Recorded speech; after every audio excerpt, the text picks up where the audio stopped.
Thank you for my colleague from New Jersey for hosting this time in the House chamber. And Mr. Speaker, I rise in support of one of the most basic functions of any government. 3,000 years ago, a mom taught her son, the king, how to be a wise ruler.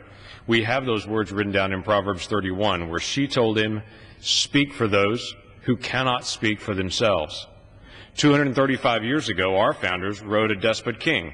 We hold these truths to be self-evident, that all men are created equal, that they are endowed by their Creator with certain unalienable rights. Among these are life, liberty, and the pursuit of happiness. This truth, that all people have the right to life, is so obvious, so clear, that they called it self-evident. But in America, millions of people cannot pursue happiness, and they cannot appreciate liberty because their first God-given right was denied: life. In recent days, the discussion from the left has turned to reducing the numbers of abortions. I applaud this line of thinking because it admits one thing: abortion is wrong. It destroys a life, and it devastates the future of a mom. I ask, why should abortion be reduced if it's just another medical procedure to remove some unwanted tissue from a woman? If it's just tissue, what does it matter? No one is saying we need to reduce the number of skin moles being reduced or reduce the number of warts that are removed. That's unconscionable. Why?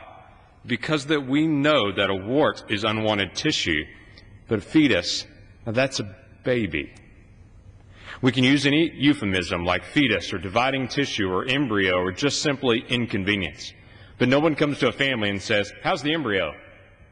No one says to a pregnant woman, or hears a pregnant woman say, "Excuse me, I just felt the fetus kick." No one comes to a baby shower and said, "Here's a gift for your inconvenience." Say what you want, split hairs all you want. We know that's a baby.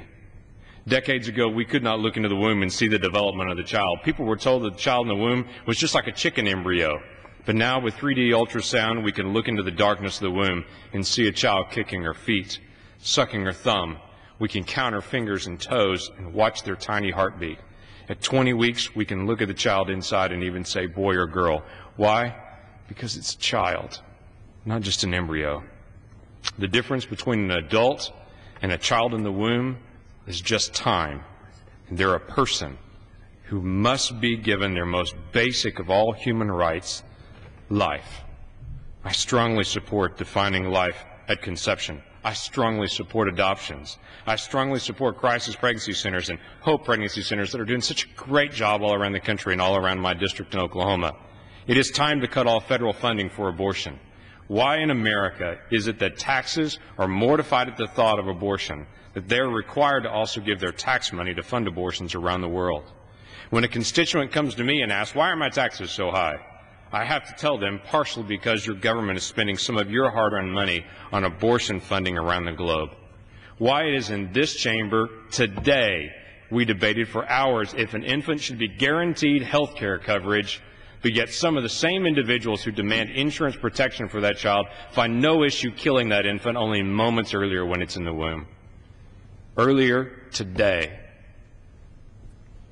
a clinic in Philadelphia was raided, where a physician was arrested for fully delivering infants 6, 7, 8 months into the pregnancy and then stabbing those children after they had been delivered with scissors.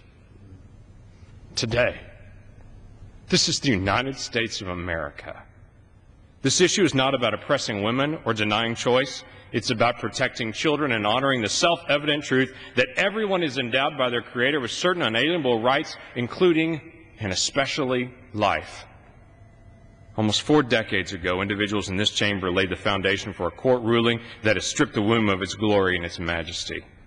For decades since, legislators in this chamber have protected bald eagle eggs, migrating insects, snail darters, and rare flowers, but we refuse to protect children. May God have mercy on our nation, and may we awaken one day to the horror of what abortion policies have done to our nation. We would rather protect our fundraising, our leadership, and our convenience than protect the unborn child. This is not a difficult choice. It is a clear choice, and we should choose life. I yield back my time. Thank you, Mr. Lankford, for your very powerful statement, and I'd like